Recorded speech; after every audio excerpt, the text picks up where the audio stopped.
Hi, welcome to Brainy Buzz. This is the tutorial for the HTML course, and today we are going to study about the head tag. Basically, in the head tag, we have covered your introduction part, some of the tags like the title tag and the style tag that is used to define the style information for an HTML document, and the link tag that is used to link your current HTML file with the external files such as this style sheet or the JavaScript. Your script tag, this is basically used to define the client side script, that is the JavaScript. For the head tag, this is a kind of an overview for the head tag. You will study these head tags deeply when you study the JavaScript or your jQuery or the CSS. So in our later tutorials you will focus more on these areas. So now today I'll start with the base tag. The base tag basically specifies the base URL or the target for all the relative URLs in the document. Like as you have seen in some of the previous tutorials, we used some URLs like in our anchor tag.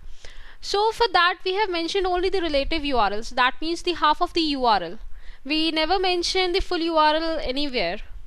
So basically the base tag is used for the relative tags.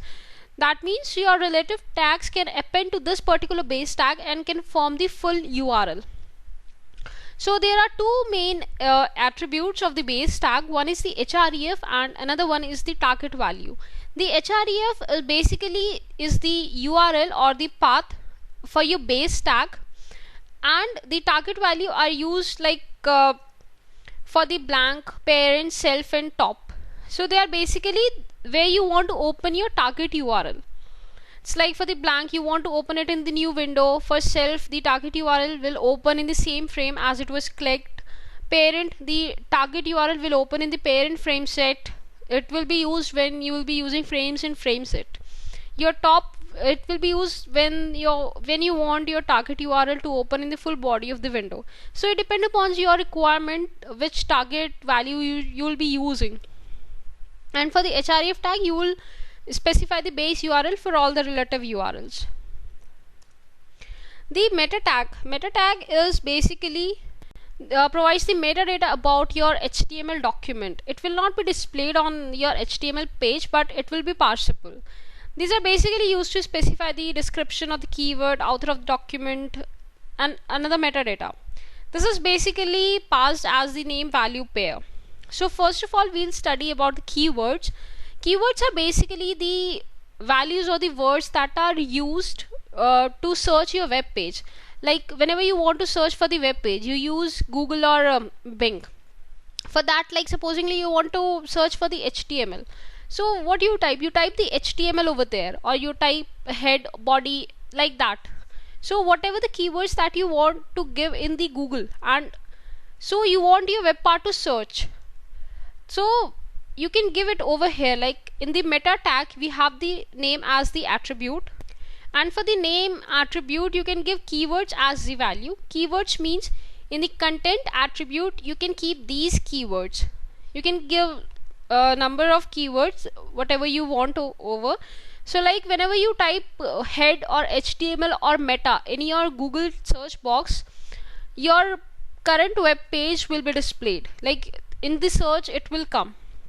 So this is the way you can mention the keywords which are used to search your page.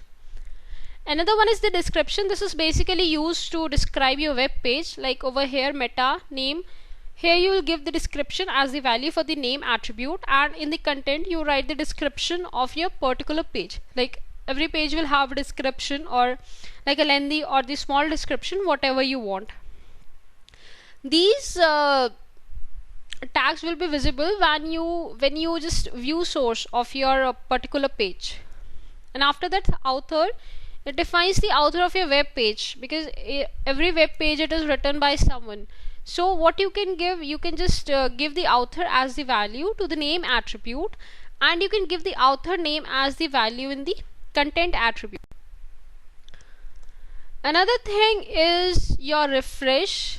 Refresh is basically defines the time duration in which the page will be refreshed automatically.